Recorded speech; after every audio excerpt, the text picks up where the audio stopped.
तो बांग्लादेश में भारत विरोधी नेता उस्मान हादी की हत्या के बाद हुए हिंसक प्रदर्शनों को लेकर पूर्व प्रधानमंत्री शेख हसीना ने चीफ एडवाइजर मोहम्मद यूनुस के नेतृत्व वाली यूनुस सरकार पर हमला बोला है। हसीना ने आरोप लगाया कि जिस अराजकता ने उनकी सरकार को गिरा दिया था वो मोहम्मद यूनुस के शासन में कई गुना बढ़ गई है। समाचार एजेंसी एएनआई के साथ ईमेल पर दिए एक इंटरव्यू में हसीना ने बांग्लादेश में अल्पसंख्यकों पर हमले का मुद्दा भी उठाया। उन्होंने मोहम्मद यूनुस को भारत और बांग्लादेश के बीच तनाव के लिए जिम्मेदार ठहराया है और कहा है कि यूनुस सरकार के पाले हुए चरमपंथी ही दुश्मनी को पैदा कर रहे हैं। बता दें कि हाल ही में वहां दीपू दास नाम के एक हिंदू युवक की पीट कर निर्मम तरीके से हत्या कर दी गई थी।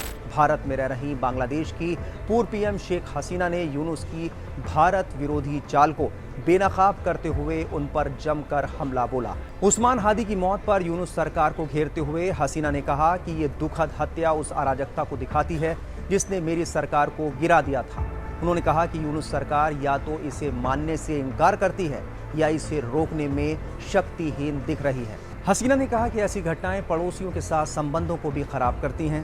भारत इस अराजकता, अल्पसंख्यकों के उत्पीड़न और सभी चीजों के पतन को देख रहा है। देखिए, शेख हसीना ने अपनी इंटरव्यू में जो कहा है वो बात मेरे ख्याल से इंडिया समझता है और इंडिया और हम देख भी रहे हमारी फॉरेन पॉलिसी।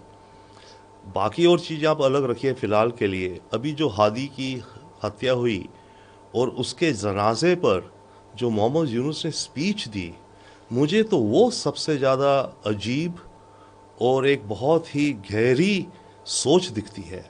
यूनुस ने ये कहा कि हादी, तुम्हारी जो पॉलिटिकल आउटलुक थी, तुम्हारे जो विचार थे, उसको बांग्लादेश जनरेशन दर जनरेशन याद रखेगा और हम उस पर काम करेंगे।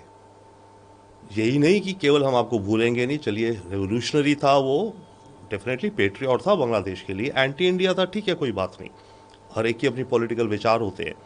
बस जिस तरह से यूनुस ने उसके जनाजे पर अपनी स्पीच दी, यूनुस ने तो एक तरह से हादी को फिदेल कास्त्रो कहें या she Guevara type revolutionary leader बना दिया और ये कहा कि जो तुम्हारी सोच थी उस पॉलिटिकल विचार को हम प्रॉमिस करते हैं, प्लेज करते हैं कि हमारी जनरेशन्स इसको कैरी फॉरवर्ड करेंगी। अब हादी की पॉलिटिकल व्यूज़ क्या थी? हादी की सबसे अहम पॉलिटिकल व्यू थी कि बांग्लादेश के अंदर जो डेमोक्रेसी है वो तभी पनप सकती है जब इंडिया का इंटरफेरेंस और इंडिया की हेजोपोनी को हम पीछे धक्का दे दें। तो यानी कि भारत से जो रिश्ते हैं उनको हमें दरकिनार करना है। हादी की फंडामेंटल सोच ये थी। तभी हम बांग्लादेश को अपने हिसाब से अपना देश बनाएंगे, ठीक है, बनाएं, बट उस सोच में जो ये है कि इंडिया के साथ रिश्तों को एक तरह से कहीं तोड़ना, कम करना, हटाना और भारत को ब्लेम करना बांग्लादेश की प्रॉब्लम्स के लिए और बांग्लादेश में जो डेमोक्रेसी स्टेबल नहीं हो पा रही है। तो अगर हादी की वो सोच थी और यूनुस ये कहते हैं कि हम और मैं कमिट करता हूं कि बांग्लादेश की पीढ़ियाँ इस सोच को लेके आगे चलेंगी, तो ये तो एक बहुत ही गहरी चिंता दर्शाता है भारत के लिए कि फ़िलहाल की जो सरकार इंटरिम ही कही है, बट पब्लिक ओपिनियन जो बांग्लादेश में जिस तरफ ले जाया जा रहा है वो इस तरफ ले जाया जा रहा है कि भारत के साथ रिश्तों को नकारा जाएगा। शेख हसीना भी उसी तरह की बात कह रही है। तो ये बहुत ही चिंता की बात है और मैं शेख हसीना के इंटरव्यू के ज़्यादा मैं यूनुस की उस जनाजे की स्पीच की चिंता करता हूँ। स्टेट्स को लेकर बांग्लादेश के एक नेता द्वारा उस पर भी उन्होंने चिंता जाहिर की, भी कहा कि बांग्लादेश के लोग भी जानते हैं कि बांग्लादेश की प्रोस्पेरिटी सिक्योरिटी इंडिया के साथ स्ट्रॉन्ग टाइज से ही पॉसिबल है और अभी जो कुछ हो रहा है वो इसके खिलाफ है। देखिए, शेख हसीना जो बात कह रही हैं कॉमन सेंस की बात कह रही हैं। एक तरह से मैं कहूँगा सद्बुद्धि की बात है कि बांग्लादेश और भारत के रिश्ते हिस्टोरिक है, सिविलाइजेशनल हैं, कल्चरल है, ट्रेड है, इकोनॉमिक है, हम लिंक्ड हैं।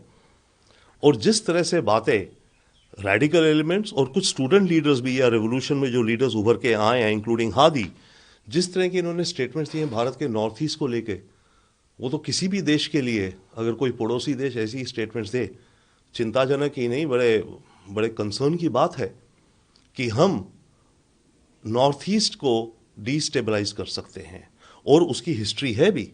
क्योंकि देखिए, हमारे यहाँ नॉर्थ ईस्ट में इंसर्जेंसीज भी हैं, हमें पता है, रियलिटी है, कुछ डिविजन्स हैं हमारे देश के अंदर भी।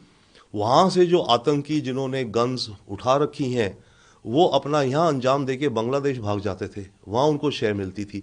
शेख हसीना ने वहाँ पर भारत की अच्छे साथ कोऑपरेट करा और वो रोक दिया। तो अब ये जो सरकार है फिलहाल, और आने वाली जो दिखती है सरकारें बांग्लादेश में जो आएगी इलेक्शन के बाद, वो तो ये दर्शा रही हैं कि वो इंडिया में जो इंसर्जेंसीज हैं उनको वो बढ़ावा देंगी। तो ये गैर जिम्मेदारी वाली स्टेटमेंट्स ही नहीं, ये तो एक तरह से भारत को थ्रेटन करने वाली स्टेटमेंट्स हैं।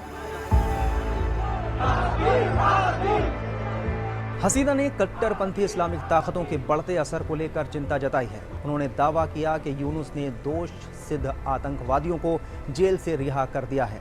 हसीना ने कहा कि मैं इस चिंता को समझती हूं और लाखों बांग्लादेशी भी समझ रहे हैं, जो उस सुरक्षित धर्मनिरपेक्ष देश को पसंद करते हैं जो हम कभी थे। उन्होंने मोहम्मद यूनुस पर चरमपंथियों को कैबिनेट में रखने का आरोप लगाया और कहा कि यूनुस राजनेता नहीं हैं और उन्हें एक देश को चलाने का कोई अनुभव भी नहीं है। भारत के नॉर्थ ईस्ट को अलग करने और चिकन नेक वाली टिप्पणी पर हसीना ने कहा कि ऐसे बयान खतरनाक और गैर जिम्मेदाराना हैं, जो उन चरमपंथियों को दिखाते हैं जिन्होंने यूनुस के तहत प्रभाव हासिल किया है। जाहिर है कि जिस तरह की बातें बांग्लादेश के अतिरंजित कुछ युवा नेता कह रहे हैं, वो बातें एक भ्रामक ही नहीं हैं, बल्कि वो बातें अंतर्विरोधी हैं, कॉन्ट्रडिक्टरी हैं। बांग्लादेश के पास वो क्षमता नहीं है कि वो चिकन नेक को तोड़ दे, या 7 बहनें जो 7 राज्य हैं भारत के, उनको अलग कर दे या उन पर कब्जा कर ले। ये सब एक तरह से प्रोपेगेंडा है और तापमान बढ़ाने का तरीका है। उसको उसी रूप में देखा जाना चाहिए। भारत एक बड़ा और सक्षम राष्ट्र है, उसकी सैनिक और राजनीतिक परिस्थितियाँ काफ़ी अच्छी हैं, और बांग्लादेश के मुकाबले में तो ख़ास तौर पर, और जो कि अस्थिरता से व्याप्त है, और जिसमें कि बेरोज़गारी बढ़ रही है, जिसमें कि जीडीपी की ग्रोथ रेट घटी है। इन सब चीज़ों के बाद, शेख हसीना के जाने के बाद उसको ये ऐसी बातें उनके नेताओं द्वारा, तथाकथित नेताओं द्वारा किया जाना एक तरह से अनर्गल प्रोपेगेंडा है। जी, जो इंटरिम गवर्नमेंट को एड कर रहे हैं, मोहम्मद कैपेबिलिटी को लेकर भी उन्होंने सवाल खड़े किए। उन्होंने कहा है कि वो, मेरी चिंता ये है कि रेडिकल्स के हाथों में अब है, रेडिकल्स उन्हें अपने तरीके से इस्तेमाल कर रहे हैं। देखिए, एक और स्तर पर अगर जाएं तो बांग्लादेश में शेख हसीना और मोहम्मद यूनुस के बीच में 36 का आंकड़ा काफ़ी दिनों से है। एक ज़माने में नोबेल शांति पुरस्कार मिलने के बाद ये प्रतिस्पर्धा दोनों नेताओं के बीच में बढ़ गई थी कि बांग्लादेश का नेतृत्व कौन करेगा, और वो अभी तक प्रतिस्पर्धा जारी रही है। और शेख हसीना ने जो कहा है वो उसी संदर्भ में देखा जाना चाहिए। कुछ हद तक वो जो निर्णय अवामी लीग या उनके अपने व्यक्तिगत तौर पे खिलाफ दिए गए हैं, जिनमें मृत्युदंड तक शामिल है, उसका दोषी भी वो मोहम्मद यूनुस साहब को पाती हैं। और मोहम्मद यूनुस साहब भी इस बारे में चुप नहीं हैं।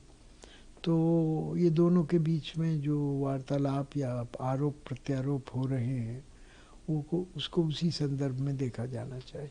शेख हसीना ने पाकिस्तान के साथ संबंध रखे थे, पर वो बड़े औपचारिक और ठंडे संबंध थे, क्योंकि उनके परिवार ने पाकिस्तान को करीब से देखा है। शेख मुजीब को हिरासत में लिया गया और उनको कई बार पाकिस्तानी राज्य ने जेल में भेजा गया, उनके पिता को। और उनके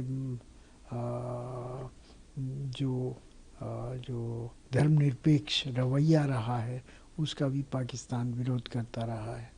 तो ये इस बारे में जो उन्होंने कहा है वो व्यक्तिगत और राजनीतिक दोनों तरफ से प्रेरित लगता है। और ये मेरे हिसाब से ये भी उन्होंने स्पष्ट किया है कि पाकिस्तान के साथ संबंध से उनको इनकार नहीं है, लेकिन इन संबंधों का अगर मंतव्य एक संयुक्त मोर्चा खोलना हो भारत के विरुद्ध, तो वो जाहिर है कि अंततः वो विफल होगा और उससे बांग्लादेश और भारत के जो संबंध हैं वो और जटिल होंगे। और पाकिस्तान में वो क्षमता नहीं है कि वो भारत के साथ बांग्लादेश के जो व्यापक संबंध हैं पड़ोसी के नाते, एक देश जिसके साथ तकरीबन 90% लैंड बॉर्डर बांग्लादेश का है, उसको रिप्लेस नहीं कर सकता, उसका बदील पाकिस्तान नहीं बन सकता, जिसकी कि अपनी अर्थव्यवस्था चौपट हुई पड़ी है। दरअसल बांग्लादेश की नई नवेली नेशनल सिटीजन पार्टी के नेता हसनत अब्दुल्ला ने हाल ही में भारत के अलगाववादी तत्वों को पनाह देने और सेवन सिस्टर्स के रूप में जाने जाने वाले पूर्वोत्तर को देश से अलग करने की गीदड़ फटकी दी थी। पश्चिम बंगाल के सिलीगुड़ी में मौजूद इस कॉरिडोर को सामान्य तौर पर चिकन नेक कॉरिडोर कहा जाता है। ये दुनिया के एक सबसे संवेदनशील क्षेत्रों में से एक है। शेख हसीना ने कहा कि बांग्लादेश के मौजूदा हालात सिर्फ भारत ही नहीं बल्कि हर देश के लिए चिंता की बात होनी चाहिए। बांग्लादेश की राजनीति का धर्मनिरपेक्ष चरित्र हमारी सबसे बड़ी ताकत था।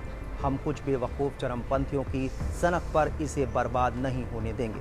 शेख हसीना ने कहा कि बांग्लादेश में एक बार फिर से जब लोकतंत्र बहाल हो जाएगा और जिम्मेदार शासन वापस आएगा तो ऐसी लापरवाह बातें खत्म हो जाएंगी। हसीना ने कहा कि यूनुस सरकार भारत के खिलाफ दुश्मनी भरे बयान जारी करती है और चरमपंथियों को विदेश नीति तय करने देती है। इसके बाद जब तनाव बढ़ता है तो हैरानी जताई जाती है। बांग्लादेश लौटने के सवाल पर शेख हसीना ने कहा कि उन्होंने देश इसलिए छोड़ा ताकि वहां पर और खून खराबा ना हो। उन्होंने साफ किया कि वो न्याय का सामना करने से नहीं डरती। शेख हसीना ने कहा कि उनके खिलाफ कार्रवाई पॉलिटिक्स से प्रेरित है और उन्होंने जोर देकर कहा कि वो मौजूदा हालात में वापस नहीं जाएंगे। तो बांग्लादेश से जुड़ा जो भी अपडेट होगा वो हम आपको देते रहेंगे। देश दुनिया की तमाम खबरों के लिए आप बने रहिए टाइम्स नाउ ऑफ भारत के डिजिटल प्लेटफॉर्म के साथ। सच की दुनिया खामोश नहीं रहती और जब सवालों की आग बुझने लगे तब लौटता है वो।